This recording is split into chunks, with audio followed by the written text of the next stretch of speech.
Stadiums చూసినప్పుడు అబ్బా ఏముందిరా అని అనుకుంటాం. ఒక్కసారి ఆలోచించండి, జస్ట్ అలా 50 ఇయర్స్ తర్వాత ఎలా ఉంటుందో తెలుసా?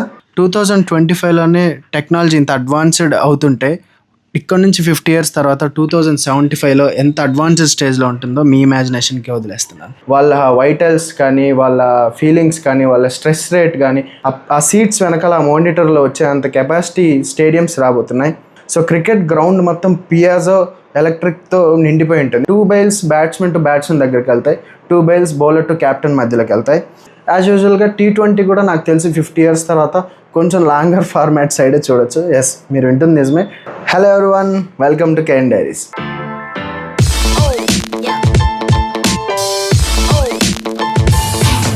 నేను ఇంతకు ముందు వీడియోలో చెప్పినట్టు 2075లో క్రికెట్ ఎలా ఉండబోతుంది అనే వీడియోనే ఈ వీడియో. సో 2075లో క్రికెట్ ఎలా ఉండబోతుంది, మనం ఎటువంటి క్రికెట్ని ఎక్స్పీరియన్స్ చేస్తాం, ఎటువంటి సిచ్యువేషన్స్ మధ్య క్రికెట్ ఆడతాం, అసలు క్రికెట్ని మనం ఏ స్టేజ్లో సెలబ్రేట్ చేసుకుంటాం అనే అన్నిటికీ ఎగ్జాంపుల్ ఈ వీడియో. ఎందుకంటే ఈ వీడియో నేను మీకు చెప్పడమే కాదు, చూపించడం కూడా జరుగుతుంది. సో వీడియోలో ముందుకు వెళ్ళిపోవడం, లెట్స్ బిగిన్ ద వీడియో.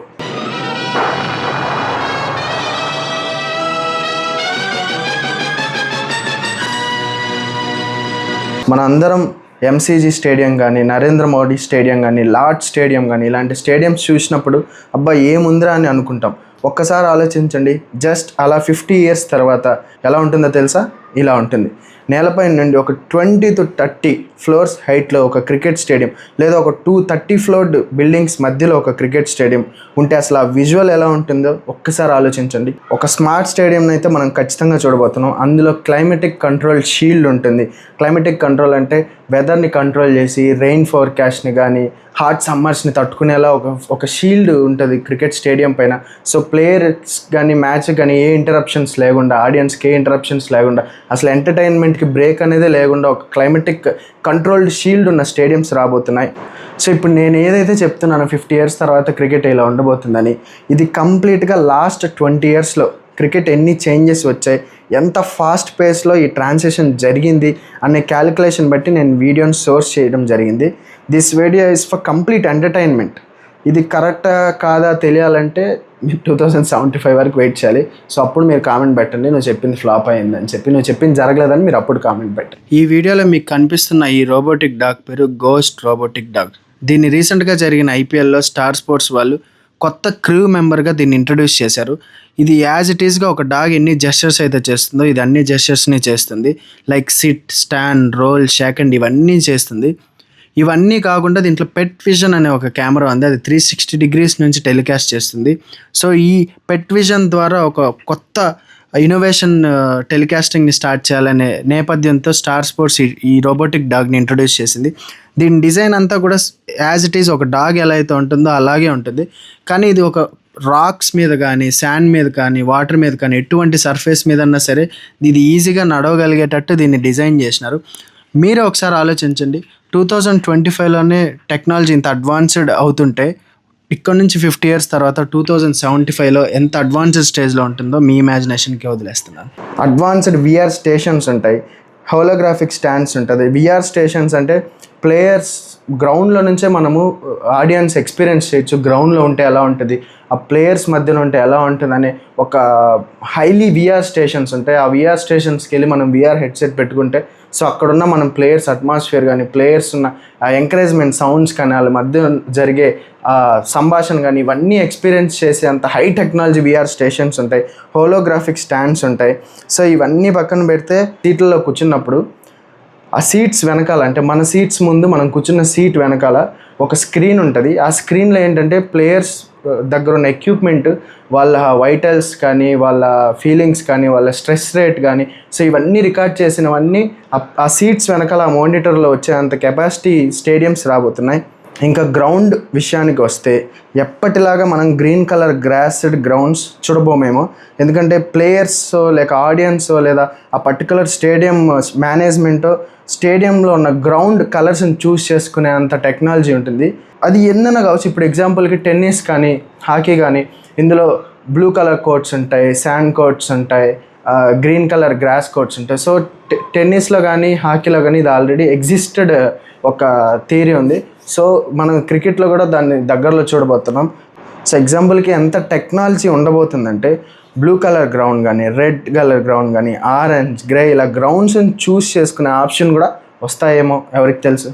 ఈ కలర్స్ అన్నీ పక్కన పెడితే గ్రౌండ్ మొత్తం పియాజో అనే టెక్నాలజీతో ఉంటుంది. అసలు ఇదేంటో ఒకసారి చూడండి.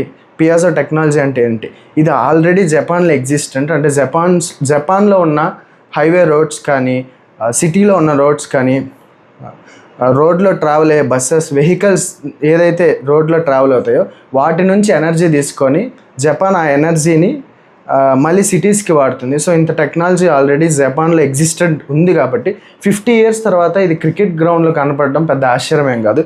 సో క్రికెట్ గ్రౌండ్ మొత్తం పియాజో ఎలక్ట్రిక్తో నిండిపోయి ఉంటుంది. సో అంటే ప్లేయర్స్ ఏదైతే ఆ గ్రౌండ్లో ఎఫర్ట్స్ పెడతారో, పరిగెడతారు, బౌలింగ్ వేయడానికి పరిగెడతారు, డైవ్స్ వేస్తారు, బాల్ని చేస్ చేస్తారు. సో ఇలాంటివన్నిటి నుంచి ఎలక్ట్రిసిటీ ప్రొడ్యూస్ చేస్తుంది గ్రౌండ్. ఎలక్ట్రిసిటీ ప్రొడ్యూస్ చేసి ఆ స్టేడియంకి ఏదైతే మ్యాచ్ డే ఎలక్ట్రిసిటీ కావాలో సో అది మొత్తం ఆ పియాజో ఎలక్ట్రిసిటీ నుంచి ప్లేయర్సే ప్రొడ్యూస్ చేస్తారు త్రూ దేర్ యాక్షన్స్. సో వీటి నుంచి ఒక ఎలక్ట్రిసిటీ డెవలప్ చేసే ఒక టెక్నాలజీ కూడా 50 years తర్వాత ఖచ్చితంగా గ్రౌండ్స్లో ఉండబోతుంది. సో ఇప్పుడు ప్లేయర్స్ గేర్ ఎలా ఉంటుందో చూద్దాం. మొత్తం AI డ్రివన్ గేర్ యూస్ చేస్తారు. ఎగ్జాంపుల్ బ్యాట్స్ చూద్దాం. బ్యాట్స్లో కైనెటిక్ ఎనర్జీ ఉంటుంది. దానివల్ల ఏదైతే స్వింగ్ ఉంటుందో అది ఇంకా ఎక్కువ ఉండబోతుంది. అంటే ఇప్పుడు మనం చూస్తుంటాం కదా, స్వింగ్ అంటే బ్యాట్ ఇలా తీసి అలా ఊపుతాం కదా, సో ఆ ఊపడాన్ని స్వింగ్ అంటారు. సో ఆ కైనెటిక్ ఎనర్జీ వల్ల ఆ స్వింగ్ డబుల్ అయ్యే ఛాన్సెస్ చాలా ఎక్కువ ఉంటుంది. అప్పుడు 100 meter సిక్స్ ఇప్పుడైతే మనం ఏదైతే 2-3 matchesకి ఒక 6 చూస్తున్నామో 50 years తర్వాత 200 meter సిక్స్ చూడడం కూడా మనకు చాలా చాలా దగ్గరలోనే ఉంది. అంత కష్టం కూడా కాదు. సో బ్యాట్ హ్యాండిల్లో ఉన్న టచ్ సెన్సర్స్ ఉంటుంది. సో ఆ టచ్ సెన్సర్ ఇప్పుడు మనం బ్యాట్ హ్యాండిల్ హోల్డ్ చేస్తాం కదా, సో హోల్డ్ చేసినప్పుడు ఆ బ్యాట్ మనం ఏదైతే గ్రిప్ పట్టుకుంటామో సో అక్కడి నుంచి అది మన హార్ట్ రేట్ మానిటర్ కానీ, మన వైటల్స్ని కానీ ఇలా చాలా ఫ్యూచరిస్టిక్ సెన్సర్స్ ఉంటుంది. ఏవైతే ఈ బ్యాట్స్ రికార్డ్ చేస్తుందో దాన్ని డైరెక్ట్గా స్కోర్ కార్డ్ స్క్రీన్ పైన డిస్ప్లే చేస్తుంది. ఎగ్జాంపుల్ మీకు చెప్తాను. శ్రేయస్ అయ్యర్ ఆడుతున్నప్పుడు జస్ప్రీత్ బుమ్రా వేసాడు అనుకోండి. సో జస్ప్రీత్ బుమ్రా వేసినప్పుడు శ్రేయస్ అయ్యర్ ఒక ఫీలింగ్స్ ఏంటి, స్ట్రెస్ లెవెల్స్ ఉన్నాయా, లేదంటే ఎక్సైట్ అవుతున్నాడా, బుమ్రా ఏమైనా టెన్స్ ఫీల్ అవుతున్నాడా, సో ఇలాంటివన్నీ ఇలాంటి అన్ని ఫీలింగ్స్ ఒక స్క్రీన్ మీద వస్తే, తాడెంపేట స్క్రీన్ మీద మీ ఫీలింగ్ ఎలా ఉంటుందో నాకు కామెంట్స్లో చెప్పండి. సో బ్యాట్స్ మేకింగ్ విషయం పక్కన వస్తే ఈ బ్యాట్ అంతా వుడ్తో కాదు, ఫైబర్తో మేక్ చేసి ఉంటారు.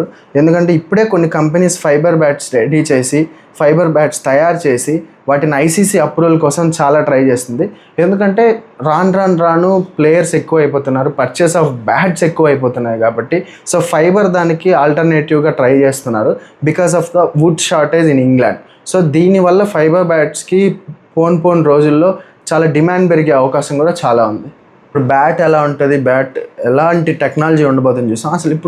అసలు గేమ్ చేంజర్ బాల్ ఎలా ఉండబోతుందో తెలుసుకుందాం. సో గేమ్ అంతా ఇక్కడే మొదలవుతుంది. ఈ బాల్ వేయడమే కాదు, వాడటం కూడా తెలియాలి. ఇది కంప్లీట్గా ఒక AI టెక్ బాల్గా ఉండబోతుంది. ఇందులో బౌలర్ రన్అప్ స్పీడ్ ఎంత అక్యురేట్గా ఉంది, బాల్ ఎంత స్పీడ్లో వేస్తున్నాడు, ఎంత స్వింగ్ అవుతుంది, ఎంత టర్న్ అవుతుంది, బాల్ పైన ఒక ప్లేయర్, ఒక బౌలర్ ఎంత ప్రెజర్ పెడుతున్నాడు, బ్యాట్స్మెన్ ఎంత పవర్ఫుల్గా ఒక స్వింగ్ కానీ ఒక స్ట్రోక్ కానీ కొడుతున్నాడు, ఫీల్డర్ ఎంత అలర్ట్గా, ఎంత క్విక్గా ఒక బాల్ తన వైపు వచ్చినప్పుడు ఎన్ని సెకండ్స్కి రియాక్ట్ అవుతున్నాడు, ఎంత ఫాస్ట్గా రియాక్ట్ అవుతున్నాడు. సో ఇలాంటి అన్ని ఇంట్రెస్టింగ్ ఫీచర్స్ ఈ బాల్లో. స్టమ్స్ విషయానికి వస్తే ఇవి స్టమ్స్ కాదు, ఇది ఒక inbuilt 360 degrees camera with inbuilt mic ఉంటుంది.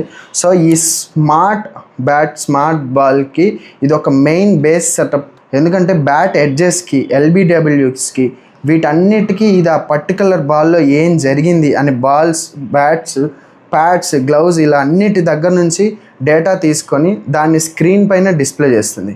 బెయిల్స్ ఏవైతే ఉన్నాయో ఇవే ఇక్కడ క్యూట్ టెక్ గ్యాడ్జెట్ అనుకోవాలి.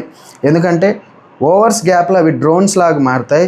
అవి బ్యాట్స్మెన్స్ కానీ, బౌలర్స్ కానీ, బౌలర్ కెప్టెన్ మధ్య జరుగుతున్న కాన్వర్జేషన్స్ కానీ, బ్యాట్స్మెన్ ఓవర్ మధ్య జరుగుతున్న కాన్వర్జేషన్స్ కానీ ఇలాంటివి ఇది ఆన్ ద స్పాట్ ప్రిడిక్ట్ చేసి, ఎందుకంటే 2 stems ఉంటాయి, సో 4 bails ఉంటాయి. 2 bails బ్యాట్స్మెన్ టు బ్యాట్స్మెన్ దగ్గరికి వెళ్తాయి, 2 bails బౌలర్ టు కెప్టెన్ మధ్యలోకి వెళ్తాయి.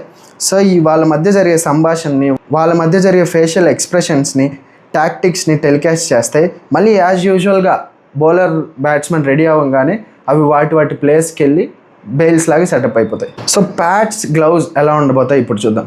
సో ఇవి మొత్తం హోలోగ్రఫీ టెక్నాలజీతో వస్తాయి. అంటే ప్యాడ్స్ వేసుకున్నట్టు అనిపించదు, కానీ అక్కడ ప్యాడ్స్ ఉంటాయి. ఒక ఎగ్జాంపుల్కి చెప్పాలంటే ఐరన్ మ్యాన్లో జావస్ నాకు అది చూపించినప్పుడు ఎలాగైతే అది హోలోగ్రాఫిక్గా మన ఐరన్ మ్యాన్కి చూపిస్తుందో సేమ్ కాన్సెప్ట్ ప్యాడ్స్ కానీ గ్లౌస్ కానీ అలానే ఉంటాయి. అవి హోలోగ్రాఫిక్గా మనకి వేసుకున్నట్టు ఉండదు, కానీ సో అది డెఫినెట్గా ప్రొటెక్షన్ ఇస్తూనే ఉంటాయి. ఇవి ప్లేయర్స్కి అల్ట్రా బూస్ట్ని ఇస్తుంది. ఎంతసేపు రన్ చేసినా అలసిపోకుండా, ఆ కాళ్ళు ఫెటిక్ రాకుండా, సోర్నెస్ రాకుండా, సో అప్పటికప్పుడు ట్రీట్ చేస్తూ సెట్ చేస్తూ ఉంటుంది ప్లేయర్స్ లెగ్స్ని.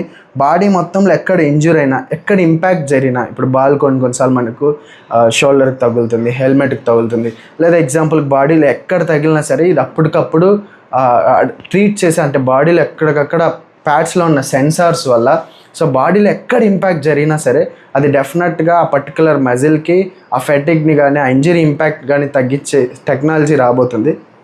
సో ఇంపాక్ట్ ఉన్న ఏ స్పాట్ అయినా సరే అది ఐడెంటిఫై చేసి అప్పటికప్పుడు ట్రీట్ చేసే స్టేజ్లో మన ప్యాడ్స్ కానీ గ్లౌస్ కానీ ఉంటుంది. సో హెల్మెట్ చాలా చాలా ఇంపార్టెంట్ ఒక క్రికెట్ గేర్. సో ఈ హెల్మెట్ ఎలా ఉండబోతుందో ఇప్పుడు చూద్దాం. సో ఇది ఒక మేజర్ గేమ్ చేంజింగ్ టెక్, ఎందుకంటే న్యూరాన్స్కి ఇన్ఫర్మేషన్ ఇచ్చే ఒక అడ్వాన్స్డ్ టెక్నాలజీ ఉంటుంది. ఎగ్జాంపుల్ బౌలర్ రాగానే ఆ బౌలర్ గురించి కంప్లీట్ డీటెయిల్స్ బ్యాట్స్మెన్ న్యూరాన్స్కి డైరెక్ట్గా మెసేజ్ పాస్ చేస్తుంది హెల్మెట్లో నుంచే. సో అతని లోపల ఉన్న సెన్సార్ వల్ల డైరెక్ట్గా ఇన్ఫర్మేషన్ ఇస్తుంది. ఎలాంటి ఇన్ఫర్మేషన్ అంటే ఇతని స్వింగ్ లెంత్ ఎంత స్పీడ్స్ వేస్తున్నారు, మెజారిటీ ఏరియాస్ ఎక్కడ వేస్తున్నాడు, ఎప్పుడు వేరియేషన్స్ వేస్తున్నాడు, ఇలా అన్ని ఇన్ఫర్మేషన్ సెండ్ చేసింది. సో బ్యాట్స్మెన్ బాల్ ఆడకముందు ఆ పర్టికులర్ బౌలర్ గురించి, అతను వేయబోయే బాల్ గురించి కంప్లీట్ క్లారిటీ ఉంటుంది. ఇప్పుడు not the least abdominal gut, ఇది చాలా అవసరం. కంప్లీట్గా ఫైబర్ విత్ ఎయిర్ బ్యాగ్స్ టెక్నాలజీతో ఫిల్ అయి ఉంటుంది. ఇంపాక్ట్ అవ్వగానే ఎలా అయితే మన కార్స్లో ఇంపాక్ట్ అవ్వగానే ఎయిర్ బ్యాగ్స్ ఓపెన్ అవుతాయో ఇది కూడా అలానే అవుతుంది. సో మనం చాలా సీన్స్ చూసుంటాం. యాజ్ ఎ క్రికెటర్గా నేను చెప్తున్నాను, మీరు కూడా యాజ్ ఎ ఆడియన్గా మీరు చూసుంటారు. ప్లేయర్స్కి ఆ ఇంపాక్ట్ తగలంగానే చాలా విలవిల్లాడిపోతారు.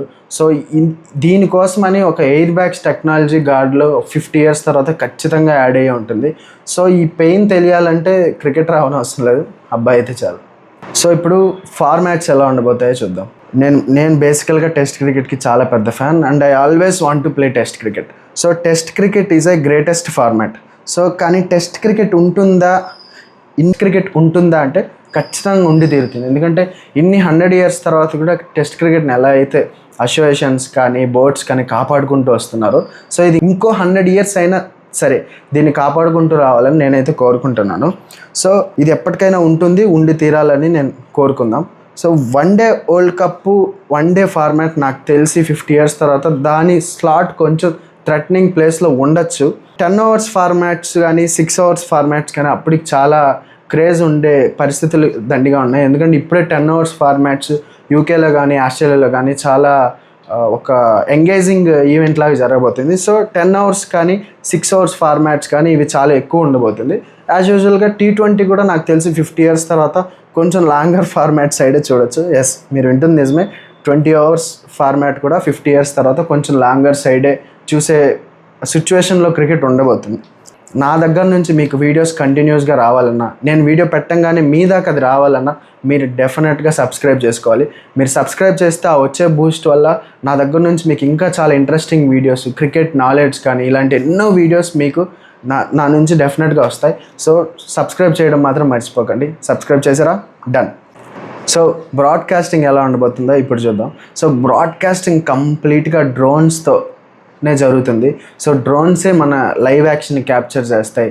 సో ఈ డ్రోన్స్ కూడా అడ్వాన్స్డ్ డ్రోన్స్ ఉంటాయి. ఇవి ఎలా అంటే ఒక్కొక్క డ్రోన్ 360 degrees నుంచి మొత్తం ఒక hundreds of డ్రోన్స్ది ఒక మ్యాచ్ని టెలికాస్ట్ చేస్తే దాని అవుట్పుట్ ఎలా ఉంటుందో మీ ఇమాజినేషన్కే వదిలేస్తున్నాను. సో మీరు డ్రోన్స్ని చూస్ చేసుకోవచ్చు యాజ్ ఎ వ్యూవర్గా.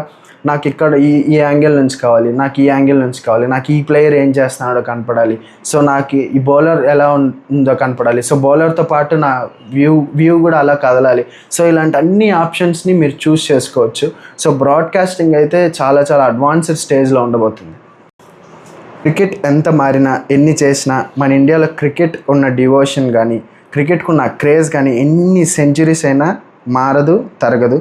సో 2075లో అయినా 2025లో అయినా క్రికెట్ విల్ బీ క్రికెట్. ఇది ఇవాళ మన వీడియో. నెక్స్ట్ వీడియోలో మళ్ళీ కలుసుకుందాం. This is Cane Diaries Prithviraj signing of.